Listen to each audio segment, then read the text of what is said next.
kid you not, I had a kid come into my shop the other day, and kid you not, I thought this dude was about to kill himself. Wow. Hmm? The heck? For reals? Yeah. Yeah, it was pretty crazy. Holy. I mean, I was literally sitting at the front, and I was about to leave because the shop had been closed for like almost an hour. Right. But I was just kind of hanging out, see if I had any straggler customers that needed to come in. And then this kid walked into the shop, and I'm like, "All right, yeah, what's up? You know, like you need something?" And he was like pacing back and forth, and he was like, you know, I was like, "Are you good, dude?" And he's like, "No." And he starts explain. He asked me a question, like he asked me like, "What do you do when everything in your life isn't going right?" Point. Damn. So we sat here and talked, and he's like, he was 18 years old, just graduated from high school, kind of deal. Wasn't in school, didn't have a job, didn't have a car, you know, and he was, I guess from what he was explaining, he was like talking to people online, like, you know, social media types, I guess, having Okay, you got friends 5 online. seconds. Good point. And I'm sorry. And his mom thought he needed to go out and venture out and talk to people in the real world, so she took his phone away from him.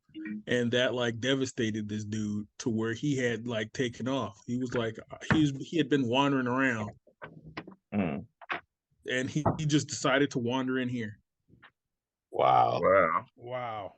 And he was a wreck, dude. And I'm like literally talking to him, and I'm like, bro, you know, you just got to keep fighting.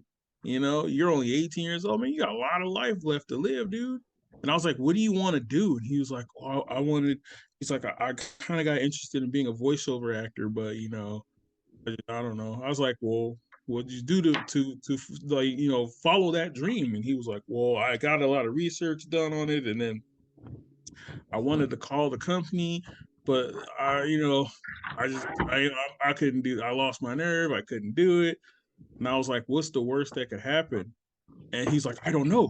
And he was like freaking out, like. And I told him the worst thing that can happen is they could say no. And he's like, I'm tired of hearing no's. Right. I'm like, bro, you gonna hear? I'm like, you only 18, dog. You gonna hear a lot of no's over your lifetime, man. Yep. So But you never know. You never know. He might have what kind of trauma he had. I get, but yeah, no, we went through all. We had a long conversation, bro. I guess COVID had fucked him up because he said he wanted to venture out and do some stuff in his senior year, but his mom told him no. She was scared of getting COVID. His mom had just got a new boyfriend.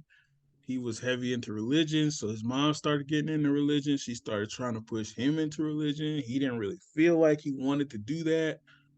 You know, he had a lot going on, but you know, we had a conversation, and we literally sat in my shop for like an hour, a little bit over an hour, just talking. And I was like, bro, like, I don't even know you, dude. Like, what happens if you would have came in here and I would have just sent you away? He didn't even know how to answer it. I told him, I'm like, bro, you need to go. I was like, the first thing you need to do is go home and talk to your mom, dude. He kind of understood where I was coming from.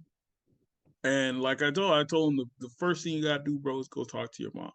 I said, because that's your mom. And I mean, yeah, she may have cut your senior year off, but she was looking out for you because she didn't want you to get sick. You know what I'm saying? And then, like I told him, you don't know what your mom's going through either. So if you open a dialogue with your mom, she may tell you that she's going through if you tell her you going through. I was like, the worst thing you could have is no dialogue, because then nobody knows what's going on. And then you end up over here as a stranger shop, you know, contemplating ending your life. So he, you know, he kind of said he was like, well, can I come back over here? I was like, first thing first, you need to talk to your moms, bro. And then if that works out, you know, if not, I was like, yeah, you come back during business hours, bro. I'm usually here, man. And I'll chop it up with you, little homie, anytime, bro.